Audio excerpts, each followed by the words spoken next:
Шөнийн цагаар их сургуулийн сурагч охин гэрлөөгөө алхаж явах замд нь ертөнцийн хог шарууд түүнийг хулгаалав.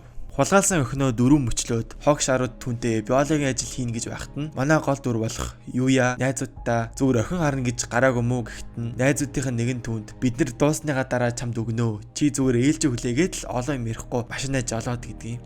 Охин амь тавин орилоход гол дүр маань тэсэлгүй машинаа зогсоож энэ бузар үйлдэлээ зогсоо гэхэд нь хулгаалагдсан охин залууд машинаа миний хэлсэн хогийн цэг рүү аваад чадах. Үгүй бол чамайг алчхан шүү л гин. Хагас нүцгэн охины хойно залуугийн найзууд өгсөн байж харагдах ба очих ёстой газар нь машинаа жолоодонд дөрсөн газараа ирээд овоолсон хүүрнүүдийг хараад залуу маань шууд л бүүлжинэ.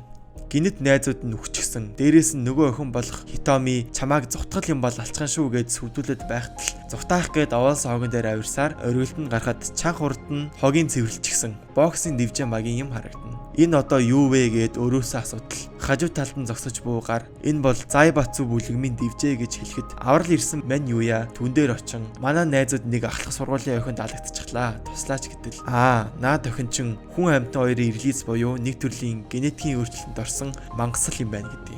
Юя юун үлгэр домог дээр гардаг хачин тэнийг юм яриад байгаа бэ гэсэн чинь нөгөө гарын уур нь хүрээд арслан болж хувраад хаадуудын хаан хүчит лёг чи тэнэг гэсэн үү өчүүгэн хүн минь гэд дайрна. Азар Хитоми түүнийг шүүрж аван дайралтаас нь болтруулдагч Юяг яг үндэ туралдааны бооцоо болгож ашиглах саналыг арсланд тавина. Хэрвээ Хитоми хожигдвол Юягийн бөөр, илэг, нүд зүрх болоод бусад эргэтэнгүүдийн зарна л гэж шүү. Амиа аврахын тулд цутгах гэж байгаа Хитомигийн мөмийг манер нэг бадаж аваад цохиулна. Охин хэрвээ би ялах юм бол чи амьд үлдэнэ. Эсвэл цог үхийгээд Арслан Хитоми хоёр тулалдана. Хитоми Арслан сүрдүүлээд уурыг нь хүрэх гэж хэдэн үг хэлтэл Арслан учир зүггүй дайрч эхэлнэ.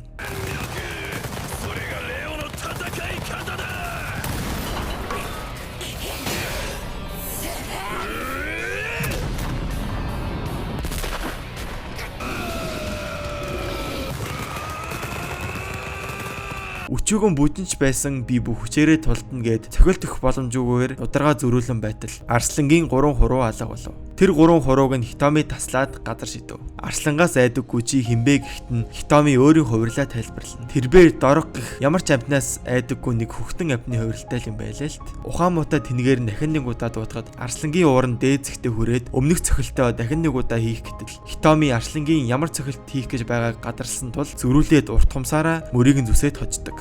Энэ тэмцээнийг зохиодог Зайбацу бүлэгм нь ерөнхийдөө хувиралд орсон хүмүүсийг хооронд нь алцуулж мөрийг тавьдаг ба ахлах гээд нэг гаж донтой өвөө байдаг. Маргааш нь Юя дахиад Хитомигийн мөмийг барьс ирдэг. Өчигдөр уулын Хитоми Юяг алах ёстой байсан ч түүний асар хамгаалагч гэх Шидо түүнийг амьд үлдэхийг зөвшөөрсөн ба маргааш нь кафе ороод амтд хариун гэдэж байхад нь цүнхээ барьсан Шидо орж ирнэ. Шидо бол энэ бүх генетикийн өөрчлөлтөнд орсон хүмүүсийн эцэг гэд хэлчихэж болох хүн. Бүхий л судалгаа туршилт хийсэн том гар ба уулзах явцдаа Шидо Юягийн бүхий л мэдээллийг хэлдэг ба Зайбацу бүлэгмийн талаарх дараах мэдээллийг хэлнэ. Зайбацу нь Японы санхүүг атгадаг 400 гаруй жилийн түүхтэй корпорац бөгөөд дотроо 4 томоохон дэд бүлгэмүүдтэй. Тэдгээр бүлгэмийг нь Мицукадо, Яцубиши, Сумимото, Ишида гэж нэрлэдэг. Зайбацу бүлэгм нь хоорондоо Killing Bites гэх саяны хувиралд орсон хүмүүсээр өөрсдийгөө төлөвлүүлэн алцаж, мөрийг тавин эрх мэдэл хөрөнгө олж авдаг. Өмнөх тулдаанд Юягийн эргэтэн барьцаан тавиад хожчихсон учраас Юя Хитомигийн хөрөнгө оруулагч, давхар бие хамгаалагч болтгож байгаа юм. Хэдий Хитоми эсэргүүцсэн ч гэсэн хэрвээ Юя өгөх юм бол Killing Bites орж болохыг хэлэхэд Шидод симпирсэн Хитоми түүний хүсэлтийг зөвшөөрнө. Өмнөх хожлын мөнгө болох 100 сая йенийг өгөөд намайг зааварчилгаа өгтөл төр үлээж байгээд гарч одов. Оройн мөнгөтэй болсон биш Хитоми шууд л түүнийг дэлгүүр яваад иргэж дарамтлана. Дэлгүүр явж ирэх замд нь улаан ус нэмэгтэй түүнийг дуудан нүцгэн биеэ харуулхад ичдэггүй Юя түүнийг гөлөрсөөр л байв. Өргөс гуйнд нь зоогдоход манай хүн орилж чарлахад Хитоми гарч ирэв. Улаан үст зараа болон хувирч Хитомид үнэнгээ хэлнэ. Юяг алаад Хитоми Killing Bites-д оролцуулахгүй байх нь түүний зорилго бөгөөд чамааг энд алцхыг гээд өргөснүүдээ шийднэ. Тулалцаар эцэст нь улаан үст сүүлийн цохилтоо хийгээд Юяг тамлахаар эргэж хартал. Хитоми дөнгөж нойрноосоо сэрж буун мэт ашлан зараагийн дургыг хүргэж слэш гэх хөдөлгөөний ашиглан түүнийг ялав. Яллаа гэсэн чинь нөгөө улаан үст босож ирээд манай хоёрыг алнаа гэхэд нь бүдүүн ах гарч ирээд зарааг мөрлөн тулаан жинхнээсээ өндөрлөв. Өргөсөө арьснаасаа сугалжгаад Хитомитай ярилцах чухал зүйлс байна гэд Юягийн гэрт ирэв. Шаргыг нь эмтэлж өгчгөөд яагаад тэр хоёртой уулзах ёстой болсон шалтгаанаа хэлв. Бүдүүн ах Ишида гэх бүлгэмийнх ба хамтарч ажиллах санал тавина.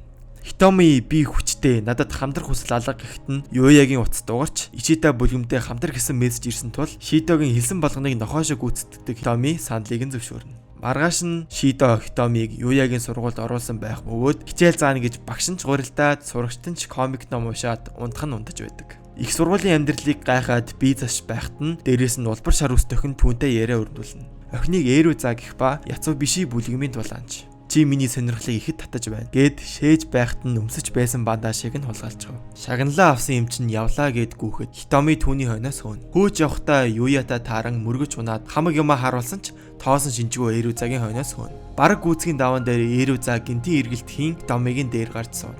Шин охин ирвсэн ирлиз бөгөөд яагаад хурдангүйгээд гүйцэтгэхгүй байсан тодорхой болов. Сул дороог нь гайхаад самардах гэтэл Хитоми гарыг нь хазаж өрхөв. Дахин дайралтаа хийх гэж байхад нь баага тэр хоёрын голд мод унган зогсов. Нүдний шилт тэдэнд Killing Bites хүртэл Зай Бацугийнхан BBT-гээ дайтаж болохгүй болсныг хэлэхэд Хитоми нүдний шилт рүү дайртал алга болоод баага түүнийг нэг сумаа түлхэлтэр түлхээд холдуулав. Баавгатай алдцдгийн даваан дээр ирвэс охин тэднийг зогсов. Үүний дараа Юягийн найзууд хоёр найз охиныг нь косплей хийж өгөөч гэж гуйв. Хоёр ихэн хөөцөлдөж тоглож байхдаа чөксүүл хоёроо харуулчихсан учраас анхаарал татахгүй тулд нөгөө хоёрыг косплей хийж өгөөч гэж гуйгаад косплей хийж байгаа юм да. Дуусчаад охтууд кафе орхоор яваад Юя гэртээ ирнэ. Эрэхт нь өөрийг нь алах гэж байсан арслан ирчихсэн. Цаана Зай Бацугийн ерөнхий хичээн болох Йойко сууна. Йойко Юя Destroy гэх Battle Royale төрлийн тоглоомонд оролцох гэж бууг нь хэлээд Хитомигийн амь насаар бити тоглол гэж ятгахад оролцохгүй бол Хитоми намайг ална гэх үгийг сонсоод түүнийг ямар тэнэг гэдгийг ойлгон тэмцэн дээр Хитомиг алахаар шийдэн Йойко гарын одов.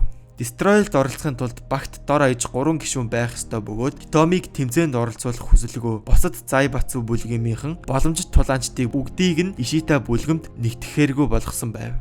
Ямар нэгэн бүлгэнд байдаггүй ганц л тулаанч байдаг боловч тэр тулаанчтай очиж уулзахад үнэхээр бүтэшгүй гэдгийг мэднэ. Охин бүжингийн ирлиз болохоор аймхаа бөгөөд үхмээргүй байна гэхэд Хитоми муу би ч минь чи зүгээр манай багт ороотох. Үгсэн ч гэсэн би чамайг сайн ашигтнаа л гэдэг. Энийг нь сонсоод бүжин манай хүмүүсээс цухтаана. Түүнийг багтаа нэгтгэхээр Юя очоод лувангийн шүүсээр найрах гэж оролдонгоо суулт ороо хүмүүс үн цэнэгүй гэсэн үг биш гэж итгүүлээд бараг л багтаа нэгтгэх гэхэд гай болж эсрэг багийн бүлгэмийн гишүүн лазер нүдэрээ бүжинлөө буудна. Болтож байгаад нөгөө лазер шиг юмд нь оногдонгоо алдгаад тэр нь лазер биш цус гэдгийг мэдэж авна.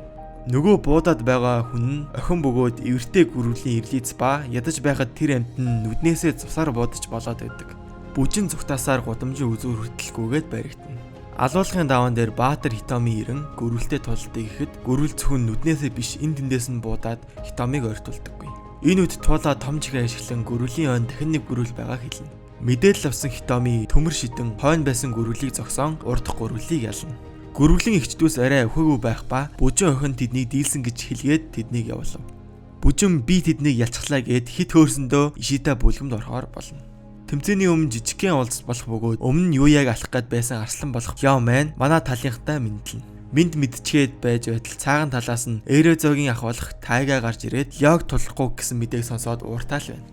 Тайга өмнөх тэмцээний аврах тул одоо болох Destroy тэмцээнийг Яогу хүүхдийн тоглоомд үзэж байгаагаа тэдэнд дуулгана. Эрүүза ахтаа эрхлэнгээ өөртөө баг болсон хүнийг муулах ба Хитомитой тулдмаар байгаагаа ахтаа хэлэхэд ах нь тоосон шинжгүй зөвшөөрөв.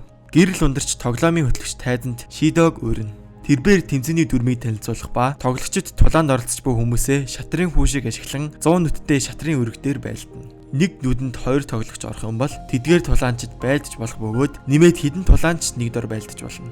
Тулаанд оролцогчид нэг бол өгсөн эсвэл тулдах чадваргүй болсон тохиолдолд сүүлчийн оролцогч нь ялагч болно, тоглоом дуусна. Үүнийг сонссон Ишита бүлгэмийнхэн хамтдаа төлөвлөгөөгөө ярилцах гэтэл бүжин маань тэдэндээ зүг байсангүй. Бүжин 0 орох гэж яваад гаж донтой тулаанчтай таарсан ба аз болж Хитоми ирнэ тэр аврагдана. Тэр дөрөө үзье гэдэл дайсны толгой болтой гар тулааны талбар дээр наатгаа бол гэж хэлээд тэд цааш явна. Үүний дараа тулаан эхлэхээр болж тоглогчид суудалтаа сууж байраа эзлэхэд Йокогийн царай манай Юяг барьж идлээ. Мицукада Яцубиши Сумимото Ишита бүлгэмийн тулаанчдыг харуулад Destroy тэмцээн эхлэв. Үзүүнд нь уяастай байгаа спикерээр тоглогч бүр эзнээсээ тушаалах бөгөөд эсэргүүцэл үхэн гэдгийг туслах дөрвөд хэлнэ. Тэмцээн нь лудаагийн тоглоом шиг шоу эргүүлэн тулаанчтай хөдөлгөөн эхлэх ба эхний шоуг Шинада гих Тайгагийн эзэн хөдөлгөөд дараа нь Юя 6-гийн тоон дээр буулгаад тулаанчаа хөдөлгөв. Өрсөлдөгчд нь Юяг ашигтай хамгийн сайн байршлыг нь 15-ийн 24 гэж хараад энэ муу сурагч яаж мэдвэ дээ гэд их л багталтаа сууж байхад яг 15-ийн 24 дээр Хитомиг явах тушаал өгөхөд бүгд цэл гайхав. Яг гоо манер дохио ил ашиглана гэд өмнө Хитомитай ярилцчихсан бөгөөд энэ төлөвлөгөө бодохгүй байх эдэргээ нэрлжсэн бүр бүтггүй. Энэ тэнэглэлийг нь Йоко харчгаад чиний тулаанчдыг бүгдийг наалнаа гэд занчилгүй яах вэ? Дайны талбарыг дажгүй харахаар газар Хитоми ирээд түүний өнөөс нэг эвгүй гарч ирээд хойлонд нь гүйцээгөөгүй ажил бийгээд өмнө сургууль дээр таарсан баавганы хувиралтаа оров. Арслан болох Леогоос баавга Хитомигийн сул цэгийг олж мэдсэн бөгөөд тэр нь Хитоми эхлээд албаар дүүдүүлж байгаад игзэгтэй мөчтөд нь ганц өхлийн цохилтоор тулаанаа дуусгадаг гэсэн мэдээ байв. Өөртөө итгэлтэй байсан баавга нэг цохилтоор Хитомиг дуусгах гэж оролцсон боловч Хитоми цохиулалгүй баавгаг зүсээд ялав. Өмнө нь таараад цохиулаад үдчихсэн болохоор Хитомиг шууд л баавгаг дуусгачихсан аж. Ишитагийн бүлгэмийн усны үгээр ах бусдаа санаа зовчихсан алхаж явхад нь нурууг нь хин нэгэн маажчихв. Тэр нь тэмцээний хамгийн хүчтэй тоглогч Тайга байх бөгөөд хэдий босож ирэхээс айж байсан ч усны өхөр босов. Гинэд нэг газараас хүний оолоо сонсогдох ба нүдийн шилт болон хүн чанаргүй бүлгэмийн ахлах тулаанч тэнд очичихсан Тайгаг буулгаж авах гээд хүлээж байв.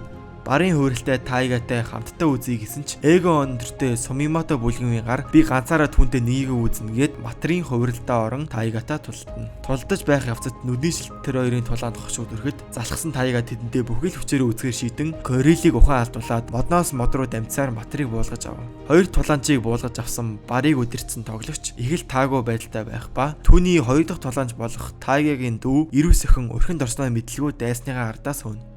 Сумимото багийн гишүүн бууж өснөө хэлэхэд сэтгэл нь амарсан Ирүүс охин могооны хувиртай залуугийн сүүлэнд ороотон өрхөнд оров. Гаш тонтой могоо охинд энэ авд камер байхгүй. Тийм учраас чамтай биологийн ажил хийнгээд байлаар хоолоогоор инээ. Сүүлийг нь хазаад гарчихъя гэсэн ч могоо түүнийг авч хідэн гарыг нь хуглаад нэмээд цэнгэр үст түүнийг илэгдэв. Зүхтаа хүслэгүй болохын тулд хөлөөрөө эзэн дээр нь дараад ах чинь байхгүй бол чи хинч биш гэсээр хэрэг биш дөө. Ирүүс охинд туслагаар тоглогч Шинада барыг хөдлөх команд өгөхөд саяхан үгсэн мэд хідэж байсан Матар Тайгаг хөлнөөс нь амаараа хазаад молтрох боломж өгдөггүй. 3 минутын дотор очих ёстой газар нь очихгүй бол зүүсэн төхөөрөмжөнд дэлбэрэх ба Матар Тайгад цутгах боломж өгөлгүй ийш тийш түүнийг савчна. Матрыг өдөрдөж буй тоглож анханасаа Тайгагийн дүүдээр хоёр тулаанчаа аваачин хүнд байдалд оруулан Тайгаг яг явах мөчтөд нь 100 сар байгаад дэлбэлж алах төлөвлөгөөтэй байсан юм байлээ л дээ. Цэнгэр үст Ирүүсийг додож байгаад могоод юу гэснээ хийгээд өгнө. Могоо Ирүүс охинтой хүчээр биологийн ажил хийгээр зэхэж байхад нь хин нэгэн ирээд түүний сүлийг маажгаад өчнөдөө дарлагдсан могоо эргэж харахад Хитоми мэн зогсож байгаа нь тэр.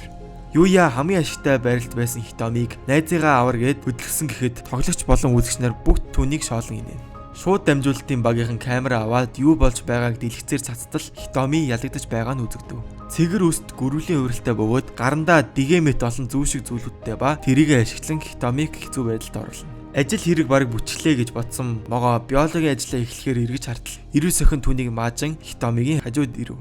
Ишита Яцубиши бүлгэм түр нэгдэн 2 эсрэг 2 тулаан эхлээд бэлэн болно.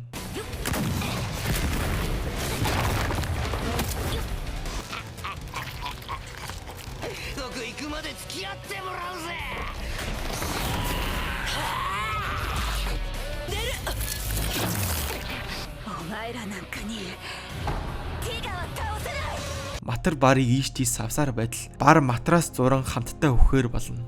Дэлбэрэх төхөөрөмж 10 секундын дараа дэлбэрхийг хэлээд цаг дуусахаас 5 секундын өмнө усны өхөр ах ирээд тэднийг мөргөн салгав. Усны өхөр ахын хувьд бол эзнийгаа хэлснээр амь нас чухал гэж үздэг болохоор нүдэн дээр нь өгөх гэж байсан хоёрыг салгасан юмсан ч. Нөгөө талд Хитоми могоотой тулдаж байгаад гинт ухаан алдчихав.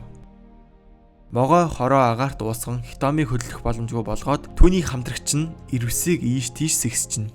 Ухаан алдсан Хитомитой биологийн ажил хийхээр хоёр могоогоо гаргаж ирээд бозор үйл хийх гэж байхад нь Хитоми хоёр могоог нь таслахад могоо өвдсөн нэлт. Үхгээ дайрахад Хитоми хөнгөн түүнийг биеэр нь хоёр уучгана. Дуусгацгаад гөрвөлдөр очин хоёрын эсрэг нэг хийгэр болох ба нөгөө талд усны үгээр ах матартай үзээд алагдах цаг төгөж байгаад Йокогийн нууц хүзэр Кидо ирнэ. Кидо гих Йокогийн нууц хүзэр нь хугарсан мод руу харангаа сул дороочдыг битгий дээрлэх гэж хэлэхэд Матар барыг алж чадаагүй урандаа Кидод ойртгол юм бол алчсан шүүл гэдэг юм. Нүдний шилт Кидо бол байгальд хайртай нэгэн. Хэдий сайхан сэтгэлтэй ч гэсэн тэр байгальд хор хөнөөл учруулдаг хүмүүсийг шууд алчдаг гэж хэлнэ. Хэлсэн үгийн тоолгүй олон юм ярьж байсан нүдний шилт рүү дайрахдаа модыг унаагаад орхино. Матар өвгөрч зогсолгүй Кидо руу цуцалтгүй дайрна. Цохилт нь нөлөөлөхгүй байсан тул Матар Кидог хазаад алцхыг дайртал бүтэн хувиралтаа орсон Матрын тархийг Кидо зад үсэртэл цохиод алцгав. Алснаа явалгүй Матрын цогцыг нүдсээр байх бөгөөд тэр хүүрийг нь бяцалсаар байгаад бордоо болгоод тэрэн дээр мод ургуулна гэд балбсаар л байна. Энэ мөчийг ашиглан усны үхэр ах зогтох гэтэл нүдний шилт түүнийг хараандаа аван хувиралтаа орон усны үхрийг бяцлах гээд дайртал усны үхэр ах алга болчихов. Усны үхэр ах ухсан нөх уруудаж өнгөрсөөр нэгэн агуу нүхнээс шидэгдэж 9 минут гарч ирэв. Хинт ч хэрэггүйгээд байсан туулай маань ахыг аварсан ба дайсныг төөрөлдүүлж цаг очно гэх нэрийдлэр дахин тулааны талбар руу очино. Туулай ухаж явсаар эргэн тойрноо харах зорилготой дээшээ гартал гай таарч нүдний шилтээ таарчв. Нүдний шилт түн рүү хэсэг инээмсэглэж байснаа түүнийг алхаар дайрна. Нөгөө талд гүрвэл эзнээсээ явах тушаал авсан тул Хитоми Ирус хоёрыг орхин зүхтаав. Дайсан нэгээр багсан биш манай хоёр хайнаагаа үзэх гээд биетэйгээ тултав. Энэ зуур нөгөө гүрвэл азгүй юм болохоро бартаа таараад алуулчихна. Ирус охин хэдрий хурдан байсан тул Хитомигийн дээр өмнөх шигээ гардсан энэ удаа чамааг зүйлд дуусгана гэхэд Хитоми хин хинийгаа дуусгаа үзье гэдэг. Ирус охин дайралтаа хийх нүг гэсэн Хитомиг үнсээд наачтیں۔ Тэгснээ Ирус тэскүнэ гэдэл дахиад Хитомиг үнсээр л байд. Энэ Ирусийн багийн гишүүний хийж байгаа ажил бөгөөд гормон ч хинүү нэг маа агаар дуусгаад тэр нь Хитоми Ируза хоёрын хүсэл тачаалыг хөдөлгөөд байгаа юм байлээ. Энэхүү дүр зургийг харсан үзэгчид их л баярлах ба Йоко маань нүүр нь улаачсан энэ тэмцээнийг ингэж бузарлах гэжгээд атаа хорсол автагдсан байх аж. Йокогийн гаж донтой өвөө нь Шидод нэг иймэрхүү юм хийгээрэй гэж загсан учраас манай хоёр тулаана мартаа түрүүнээс хойш баахан юм ярьсаар байхад үнсэлцээр л байсан ба одоо ч үнсэлцээр л байна. Дургуун хүрсэн Йоко чирээгээ зөхөн үзэгчдийн чимээг дарах ба бид яагаад Йоко ялах гэж ингэж хичээгээд байгааг олж мэднэ. Йоко өвөөдөө хайртай байсан бөгөөд Шидо ирсэнээс хойш өвөө нь гаж донтой сонирн болоод ааш нь хувирсан гэж үздэг ба хоцох юм бол Шидог хөөгөл юм шиг байна. Тулааны талбарт Шидог сансан Хитоми хүсэл тачаалаа умартан Ирус рүү дайраад дараа нь шар ус нэмэгтэй рүү дайрна. Дайрах явцад бар ирж багийн үнэ аваад эцэст нь бар болон Хитоми тултгаар болно. Үзэгчдийн дээрх өрөөнд дотор дөрвөн том бүлгэмийн дарга уулзах явцдаа мань дөрөв толгой аль хэдийн ялагчаа гаж донтой өөгийн бүлгэмд хүчсэн. Анхнаасаа шийдчихсэн тулаан гэдгийг мэдэж ав. Энэ тэмцээний ялагч бүлгэм нь генетикийн өөрчлөлтийн мессасал хийх зөвшөөрөл авах байна лээ. Энэ тэмцээнээс хожиж байгаа хүн Шидо бөгөөд Матрийн багийн толгойгч Шидог ална гэд дотроо бодоостой. Туулай нүдний шилтэд хөөгцөөр гэхдээ баригдалгүй зугтаж чадсаар байдаг. Нүдний шилт тоглогчоосоо хөдлөх команд аваад туулайг 3 минутын дотор алахын тулд эргэн тойрондоо байсан модыг хуглан туулай руу шиднэ. Туулайг мухардуулаад алах гэж байтал хойно Кидо ирчихв. Нүдний шилт мод хуглаад байгаль орчноо хэдийн гэмтэж гисэн тул үг ойлгодоггүй Кидотой уцраа олгосоо нэгэн дөнгөрсөн гээд дартал түүний цохилт Кидод ордоггүй. Хоёр гараараа цохиод ухаан алдангуут нь зогтчихъя гээд дартал Кидо түүнийг доод хэсгээс нь салгаад алчхав. Кидо харцаа туулай руу шитгэд туулай айсандаа шууд л шийчихв. Кидод хөдлөх команд ирсэн тул туулайг аллгүй цааш явж одов. Амьд гарсан туулай Кидогийн хэр аюултай болохыг Хитомид анхааруулгаар тэдний зүгт хөдлөнө. Бар Хитоми хоёр үг шидэлцэд байх хооронд гаж донтой могоо үхээгүй гитэж байх ба боломжийг ашиглан барыг хацгаар дайртал Хитоми тэрийг нь болиулна. Могоог алалгүй эмнэлэгт хүргэж өггээд зураг авалтын бүлгэмийг дарамтлах үед бар түүнд сул дорой амьтдыг өршөөх нь хүчтэй хүний зан гээд түүний өнгөрсөн тусламж руу орно. Тэрхүү дурсамжид бар Лёто нэгийг үзэхэр ирээд гар зөрүүлэх гэж оролдоход цохилтыг нь хааж дараа нь нүүрлөөгөө цохилоход Лёто түүнийг ядагчгүй өршөөгöd явуулчихаж. Destroyal тэмцээнд нэгийг үзэх гэсэн ч Хитоми түүнийг ялцсан тул түүнд өршөөл үзүүлэлгүй хойно гарч хүчтэй цохилтыг үзүүлв. Тим хүчтэй цохилсон юм чинь яаж босох вэ дээ гэтэл Хитоми босож ирэв. Дахин дайралт хийхэд нь бас л босож ирэв. Хитоми дайралтыг нь судалж байгаа нь энэ бөгөөд энэ хүчит туулай ганцад доороос бүлтэрч Хитомид Кидо ирж бөөг хилээд эргээд тартал барийн харц түүнийг ширтэнэ. Айсандаа зогтоож байгаад нөгөө хүсэл тачаал хөдөлгдөг агаарыг нь амсгалаад газар тунав. Уул нь тэр агаарт бараг л бодис үлдээгөө боловч туулай сул дорой юм болохоро хүсэл тачаал нь хөдлөөд хүүгэд хий энтергээд байдаг. Бар Хитомиг хүчтэй гэдгийг нь хүлээн зөвшөөрч хамаг хүчээрээ Хитомиг буулан авахар зогсоно. Тоглогчдын зааланд Йоко Юяг чи Хитомиг алцглаа. Хүн алах ямар байна даа эдэргээд өтгөд Юя өөрийн хийсэн үйлдэл нь Хитомиг алцглаа гэж бодоод жаахан сандралыг үзүүлнэ. Би яагаад энэ тэмцээнд оролцохоор болчихов? Шинэ тоглогч болохоор би хожигдож байгаа юм болов уу гэд элдвийг бодно. Түүний толгойд Хитомитой өнгөрүүлсэн өдрүүд санаанд орж Хитомигийн хэлсэн би ялвал чи ялна. Хэрвээ би өвхөл чи ч гэсэн үхэн гэдэг үгийг санаад Хитомиг өөр тийш нь зүгтаалгүй үлдээдэг. Тайга Хитоми хоёр хоёул бие бие рүүгээ дайрахад Кидо Хитомиг цохон ухаан алдуулж Тайгагийн урд хан бич зогсоно. Яко өмнө хоригдож байсан Кидо руу очоод байгалийн дайсан бол Хитоми гэж хэлээд тэргийг нугаачихсан тул дахин Хитоми босох үед боломж өгөлгүй түүнийг дахин цохиж ухаан алдуулна. Энэ үеэр туулаа цогтож буу дүүр үзүүлээд шар өстийг өрхөнд оруулаад дээрээс нь дэвсээд унсан газрыг нь болчихлгүй яхав.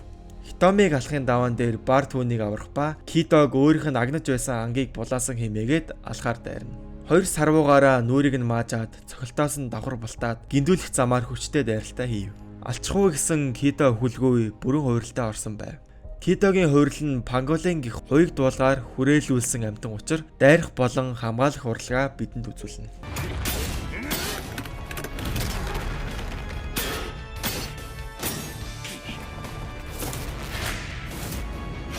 Тайга сул цагийг нь олохоор дайрах үед Кидо бөмбөг шиг бөөрийнхөө болж бүрэн хамгаалтын горимонд орно. Дайралт хийх үед нь бөөрийнхөө бөмбөндөө нүхүүсгэж Тайгагийн гарыг гацааж удалгүй бөмбөг иргэн Тайгагийн гарыг тастав. Тасалсан гартаа Тайга бууж өгөлгүйгээр Кидогийн эргэлтэй цохилтыг хүлээн авахар зогсоход усны өвхөр ах ирэн тэднийг аврав. Усны өвхөр хүчээр Кидодод тэнцүүж сүүлэн зэвсэг гэдгийг омартан барилдаж байгаад гидс рүүгээ зоолголов. Унаж буу усны өвхөр ахын хойноос Тайга үсрэн Кидогийн нэг нүдийг цохловч эргүүлээд гидсэндээ зоолголов.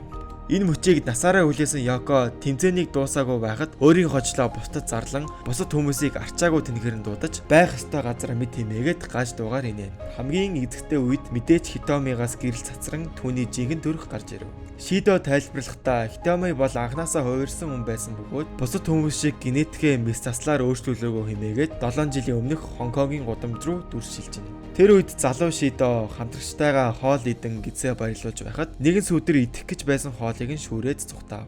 Сүүдэр нь бяцхан Хитоми бөгөөд манай хоёр энэ хүн мангас хоёрын ирлизийг хайж байснаа хэлээд хойноос нь хөв.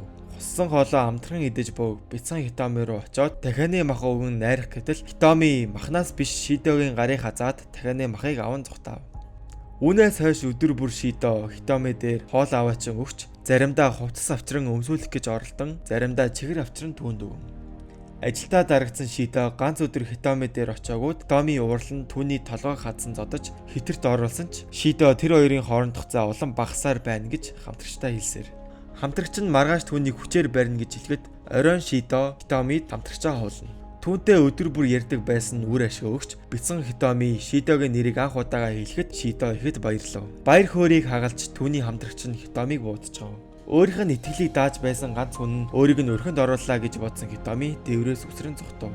Хамтрагч нь зүгээрээ түүнийг ухаан алдуулах сумаар буудсан. Гэхэд Шидо түүнийг цохин Хитомид харигслал үзүүлж болохгүй гэж хэлнэ. Хитоми хэсэг гүйж аваад зэвүүн городын урд ирээд ухаан алдав. Шидо Хитомигийн гүйсэн зүгт аюултай маф орчтыг хэлээд яаран гүйж очиход мафийн Хитомиг энд дэндээс нь барьчихсан байж байв.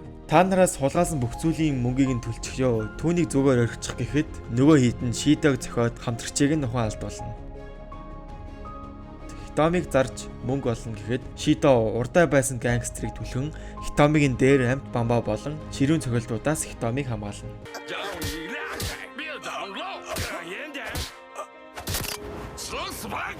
Одоогийн хөтлөгч өөрийн босс буюу Шидог гангстеруудаас аврав. Өөрт нь ингэтлээ их сэтгэл гаргасан тул тэр өдрөөс эхлэн Хитоми Шидогийн нохоо болсон юм. Юутай ч Кидо тэр хоёрын үхлийн тулаан эхэлнэ.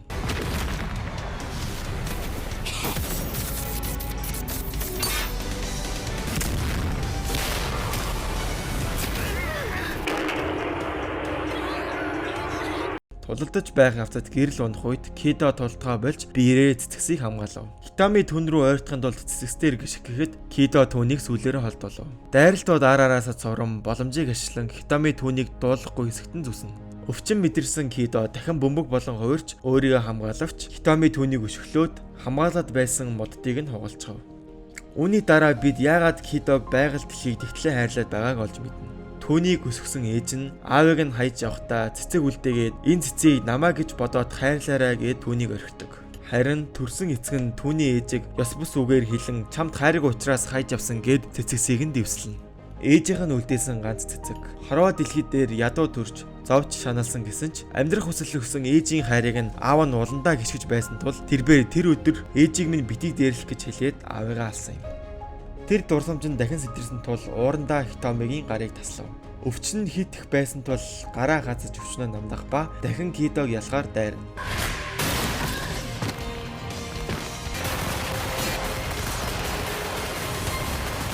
Хитомиг газар дунгаагаа дээрээс нь сүүлээрээ биеийг зоолов. Дахин нэг удаа сүүлээ ашиглан Хитомиг алах гэсэн ч дайснаа бүрэн судалсан Хитоми дайралтаас нь хурдтайгаар болтон тасарсан гараа аваад Кидогийн нүд рүү шидэн анхаарлыг нь бууруулад гараа аманд нь хийн тархийг нь сэтлээд хожив. Хитэх энерги зарцуулсан тул Хитоми ухаан алдаад унтал Йоко нэг муу сурагчд хожигдчихлаа гэж бодоод үхгээ цууж байхад нь тарихгүй Кидо дахин босов. Йоко одоо л Хитомиг ал гээд ойролтол ирвэ зохин Кидогийн хоолойг зүсэн алаад хожив. Энэ үзэгдлийг харсан Йоко ухаан алдав. Хожигдчихлаа гэж бодоод ахыгаа эмнэлэгт хүргээгээ зогсож байтал туулаа маань босоод ирэв. Эртхэн тоглоомыг дуусгах хүсэлтэд ирвэ зохин хогоо цэвэрлэнэ гээд туулагийн хойноос хөөв. Туулагийн хүсэл тачаал хараахан дуусаагүй байсан тул зогтож явхдаа санаандгүй чулуун дээр бүдрэхтэй ирвэ сөхний өрөөрөө өсгөлөөд Азар Дестройл тэмцээнд хожчихв. Туулаа ишидэ бүлгэнд хамааралтай тул аймгаа босс хувирсан амьтдыг яах ихийг удирдах хэрэгтэй болж байгаа гэсэн ч Йокогийн өвөөд танд баярлалаа. Та бүх зүйлээ удирд. Би таньгүй бол юу ч биш энэ дэр гэснээ царай нь хуурч намайг тэгж хэлнэ гэж бодсон уу муу хөгшин төгзөн минь гэж авдээ. Өөч нэг муу лангууны худалдагч юу хийж чадах вэ гэтэл Яцубиши бүлгэмийн босс дөрөн бол дөрөн. Бид хамаг ирхэн мэдлээ Ишита бүлгэмд өгөх ёстой гэтэл Донтоо могоо ахлах түүнийг зөвшөөрдөггүй. Гинэт гэрэл унтарч уур амьсгал өөрчлөгдөхийн хэрээр арал дээр байсан хүмүүс нэг нэгээрээ алагдсан дүр зураг үзэгдэв. Донтоо могоон ахлах үлдсэн бүх хувирсан хүмүүсийг алуулахаар үл үзэгдэгч гөрвлүүдийг явуулсан бөгөөд туулаг хилээрээ ороотол Хитоми босч ирээд хоёрыг нь алаад ухаан алдав. Тэмцээний хөтлөгч бусад хоёрыг нь алах ба Донтоо могоон ахлах төлөөсийг нь амиараа төлөв. Бусад бүх хүмүүс Шидогийн талд орон зогсоод та хувирсан хүмүүсийг дэлхийд зарлаж хүн бүр хувьсалт орон дэлхийн ертөнцийн төвийг шинээр бичиж болох байсан. Та өөрийн 6 цэнгэлийг хөөж генетикийн өөрчлөлтийг бусдад зарлалаагүй. Та гэмт хэрэг хийсэн хамгийн том хүн гэтэл өвгөн өөрийнх нь талд Лео байгамчин гэж бодон баахан худлаа лекц унших гэтэл өөрийнх нь үнэнч Пол түүний цээжин дунд савраа зов. Арслан болохоор би хинт захирагдгүй хэмээсээр өвгнийг алав. Ач өхөн өрөөнд ортол өвөө нүхчихсэн. Бусад хүмүүс ч өвөөгийн үхэл нь хүн төрлөختний тусын тулд гэтэл Йоко энэ бүхний бурууг Шида дээр тохон Арслан даалгах тушаал өгтөл Арслан би өөртөө л захирддаг гэд түүний үгийг эсэргүүцэн. Ингээд Шидо туршилтаа ирэхээ аваад цааш явхад Арслан Йокод миний боол болон амьдр гээд Йоко Арслангийн боол болж байгаа юм. 2-7 оны хугацаа өнгөрч Юя хуучин амьдралтаа орсон байлаа. Тэр бүх хариуцлал Юяг өөрчилсөн бөгөөд гадаа хулгайнуудаа таарсан ч айлгүй зодтолцсон байв. Тэрбээр хоцсон мөнгөө гэрийнхээ хоймор залчаад Хитомитэй өнгөрүүлсэн өдрөө санан дурсахууээр Хитоми түүн рүү нөгөө газараа хүрээд иргээд мессеж үлдээсэн байв. Очиж түүнтэй уулзахдаа Юя чамдаа таарсан өдрөл би хүн болсон. Айх айцаа умартаж тулдаг болсон. Жийл байсан учраас надад амьдрал хайрлсан гэдэргээд бараг л Хитомид сэтгэлээ илчилж байгаамаа юм болдог. Хитомид зөрүүлээд надтай эцээ хүртэл цуг байсан чамд баярлаа гэд түүнийг зүсэн алав. Шидо Юяг ал гэж тушаасан ба Хитоми түүнд дахин хэдэн үг хэлэх гэсэн боловч тэр аль хэдийнэ өөд болсон байв. Шидо түүнд Юя чамтай уучраснаас хойш үхэх тавилантай байсан. Тийм учраас битгий үйл гэж түүнийг тайвшруулавч хамтдаа эхийг үтсэн тул уйлахаас өөр яах вэ?